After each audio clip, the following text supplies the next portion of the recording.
బాబాయ్. అమ్మా లక్ష్మి, ప్రయాణం బాగా జరిగిందా? బాగా జరిగింది బాబాయ్. ఒక్క నిమిషం నాతో రండి, చెప్తాను. ఏంటమ్మా, విహారీ ఏడి? ఆయన గుడిలో ఉన్నారు. అవును, మీకు పాస్పోర్ట్స్ తెమ్మని మెసేజ్ పెట్టాను కదా, తీసుకొచ్చారా? తీసుకొచ్చానమ్మా. నీది విహారీది.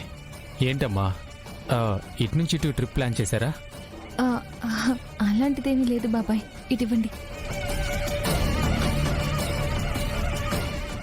ఇది మీతో తీసుకెళ్ళండి బాబాయ్. ఇది విహారీది. ఇది విహారీ పాస్పోర్ట్. వాడిదెందుకు ఇస్తున్నావమ్మా? ఎక్కడికి వెళ్ళినా మీరిద్దరు కలిసే వెళ్తారు కదా.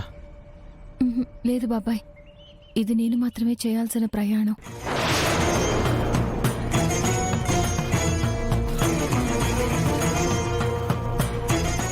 నువ్వు మాత్రమే అంటే, నువ్వు ఒక్కదానివే ప్రయాణం చేయాలంటే విహారీకి మాకు దూరంగా వెళ్ళాలని నిర్ణయం తీసుకున్నావా? అవును బాబాయ్.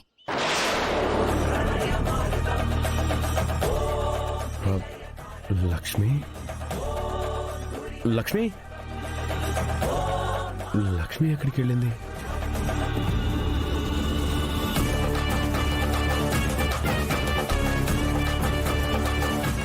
ఏంటమ్మా ఇది? అక్కడ మీ అత్తయ్య నువ్వు ఎప్పుడు ఇంటికి వస్తావా అని అన్ని ఏర్పాట్లు చేసింది. ఇంట్లో వాళ్ళకి నిజం చెప్పాలని చూస్తుంటే నువ్వేంటి ఈ పిచ్చి నిర్ణయం తీసుకున్నావు? లేదు బాబాయ్, నేను వెళ్లాల్సిందే. నాకు ఫ్లైట్కి టైం అవుతుంది. నాకు అడ్డుపడకండి బాబాయ్, ప్లీజ్. నీ జీవితం కుదుట పడుతుందని మేమంతా చాలా ఆనందంగా ఉంటే నువ్వు ఇలాంటి నిర్ణయం తీసుకోవడం కరెక్ట్ కాదమ్మా.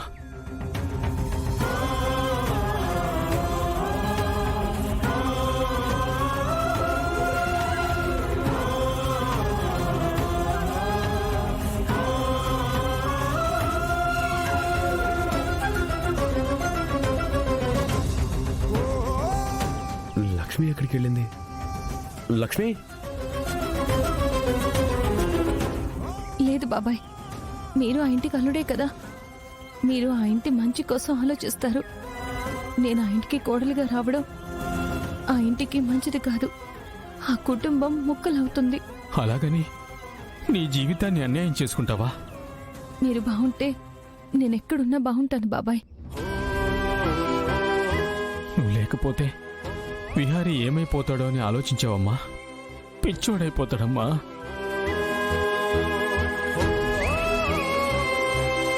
లక్ష్మి! లేదు బాబాయ్, మీ అందరినీ నమ్మే విహారీ గారిని వదిలి వెళ్తున్నాను. ఆయన చుట్టూ ప్రేమించే వాళ్ళు ఇంతమంది ఉన్నారు కదా. వాడు ప్రేమించే నువ్వు ఉండకుండా మేమందరం ఉండి ఏం లాభమమ్మా?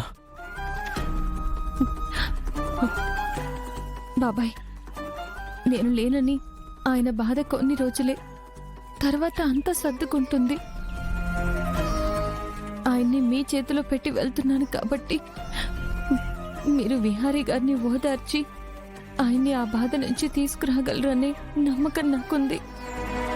నువ్వెంత చెప్పినా నేను దీనికి ఒప్పుకోనమ్మా. విహారీ ఏడి? వాడికి ఇదంతా చెప్పేస్తాను. బాబాయ్, మీరు విహారీ గారితో నిజం చెప్పినా, నన్ను వెళ్ళనివ్వకుండా ఆపినా నేను చచ్చినంత ఒట్టే.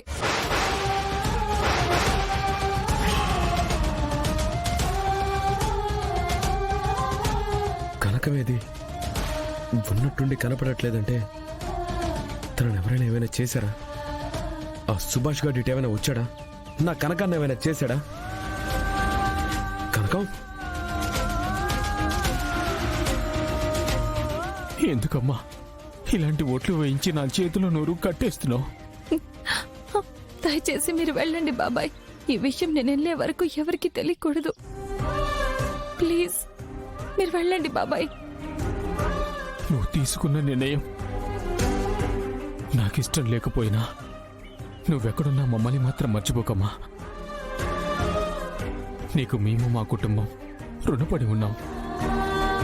నువ్వు సుఖపడి ప్రాప్తమున్నా త్యాగం చేసి కష్టాల వైపు వెళ్తున్నావు.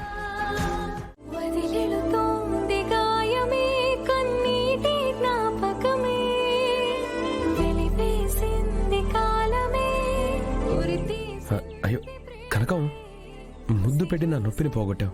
మళ్ళీ ఈ కన్నీళ్ళు ఎందుకు? ఇంత ప్రేమని మిస్ చేసుకుంటున్నాను కదా. ఏంటి? ఆ, అదే విహారి గారు, ఎన్ని రోజులు ఇంత ప్రేమను వదులుకున్నాను కదా, అందుకని అర్చన చేయించుకోవాల్సిన భక్తులు రావాల్సిందిగా కోరుతున్నాం.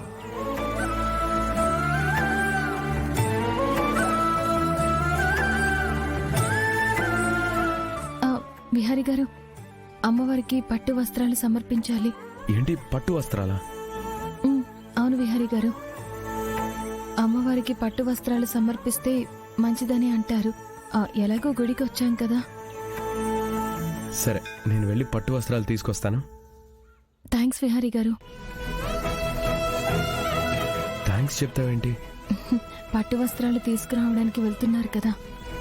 హోయ్, దీనికి థ్యాంక్స్ చెప్తున్నావా? అసలు నువ్వు అడిగితే నేను తీసుకురాకుండా ఉంటానా? సరే, నువ్వు ఇక్కడే ఉండు, నేను వస్తాను. సారీ అండి.